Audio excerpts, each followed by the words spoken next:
భారత రాజ్యాంగ నిర్మాత డాక్టర్ బిఆర్ అంబేద్కర్ 134వ జయంతి డి హరేహల్ మండల కేంద్రంలో ఉన్న ఎస్సీ కాలనీలో నిర్వహించారు. అంబేద్కర్ చిత్రపటానికి పూలమాలలు వేసి నివాళులర్పించిన D Hirehal sarpanch Lakshmi, D Hirehal sub inspector Guruprasad Reddy, నాయకులు, ప్రజలు పాల్గొన్నారు. ఎస్ఐ గురుప్రసాద్ రెడ్డి మాట్లాడుతూ అంబేద్కర్ ఆశయాలకు అనుగుణంగా శిక్షణ అందరూ పొందాలని తెలియజేశారు. తర్వాత అంబేద్కర్ గురించి పోటీ పరీక్షల్లో గెలిచిన విద్యార్థులకు జ్యోతి బాపులే, కస్తూరిబా విద్యార్థులకు బహుమతులు ప్రదానం చేయడమైనది. మరియు ప్రభుత్వ యునానీ వైద్యశాలలో చికిత్స పొందుతున్న ప్రజలకు పండ్లు ప్రదానం చేయడమైనది. ఈ కార్యక్రమంలో టీడీపీ మండల ఎస్సీసెల్ ఘటక అధ్యక్షుడు కాడు Siddha Lingappa, MPTC Mahesh, D Hirehal MEF నాయకులు దేవరాజ్ నాయక్, హలుకుండప్ప, రంగనాథ, అరుణ్ కుమార్, నాగరాజ్, హుసేని, వన్నూరు స్వామి, ఉలగప్ప, ఎంఆర్బిఎస్ హనుమంత, శివరాజ్, రవి, అంజని, గంగాధర, తిప్పేస్వామి, అంగడి గిడ్డ, భీమ్ సేవా కార్యకర్తలు పాల్గొన్నారు. వాళ్ళకి సర్పంచ్ గారి చేతుల మీదుగా అలాగే ఉపాధ్యాయుల చేతుల మీద కూడా వాళ్ళకు గిఫ్ట్లు ఇవ్వాల్సిందిగా కోరుకుంటూ, మరి జ్యోతిరాబాయ్ స్కూల్ నుంచి నవ్యశ్రీ అనే అమ్మాయి మరి రైటింగ్లో ఫస్ట్ ప్రైజ్ రావడం జరిగింది. మరి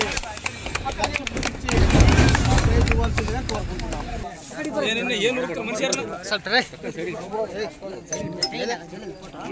సెకండ్ ప్రైజ్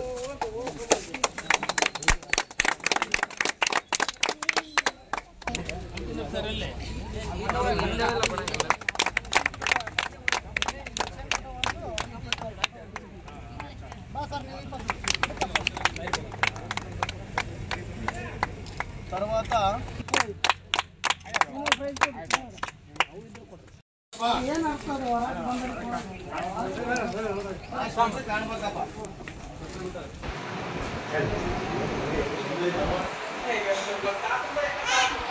జయంతి సందర్భంగా 134వ అంబేద్కర్ జయంతి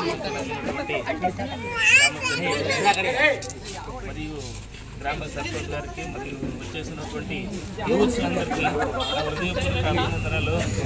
ఇదే విధంగా ముందుకు సాగాలని, మనం ఇదే విధంగా అన్ని రంగాల్లో, చదువులో అయితేనేమి, రాజకీయ రంగాల్లో అయితేనేమి, అన్ని రంగాల్లో ముందుకు రావాలని కోరుకుంటూ ఈ సందర్భంగా భారతరత్న డాక్టర్ బిఆర్ అంబేద్కర్ 134వ జయంతి సందర్భంగా మన యూత్ అంతా కలిసి చాలా పకడ్బందీయంగా జన్మదినోత్సవం జరపడం జరిగింది. ఇలాగే ఆయన ఆదర్శ మార్గాల్లో కూడా అందరూ అనుసరించాలని కోరుకుంటూ 2 రూపాయలు ముగిస్తున్నాం.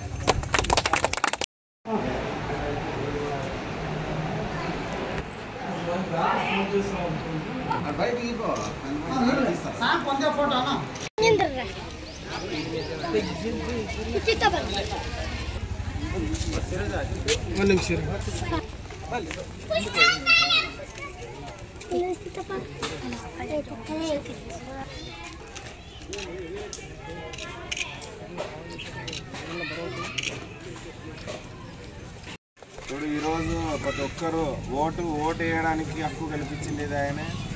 ప్రతి ఒక్కరు చదువుకునే విధంగా చేసింది కూడా ఆయనే. ఏదో ఒకప్పుడు డబ్బుండే వాళ్ళు, కొంతమంది వాళ్ళు మాత్రమే చదువుకోవడానికి అవకాశం ఉండింది.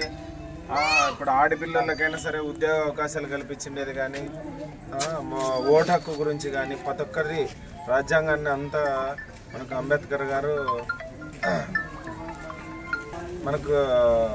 గారు లిఖించడం జరిగింది. కాబట్టి ఆయన ఆశయాలను ప్రతి ఒక్కరు నెరవేర్చాలంటే మనం ఒకటే ఏకైక ఆయుధం చదువు ద్వారా ఏదైనా సరే మనం సాధించగలుగుతాం. కాబట్టి పిల్లలందరూ, వీళ్ళు మనకు గ్రామస్తులు, మన కాలనీవాసులు ఇప్పుడు పిల్లలకి బుక్స్ కానీ, పెన్నులు కానీ ఇవన్నీ డిస్ట్రిబ్యూషన్ చేస్తున్నారు. ఇవందరూ బాగా చదువుకోవాలా. ఎవరు కూడా చదువు మధ్యలో ఆపేసుకోవడము, దాని ద్వారా ఎవరు కానీ చేయొద్దండి.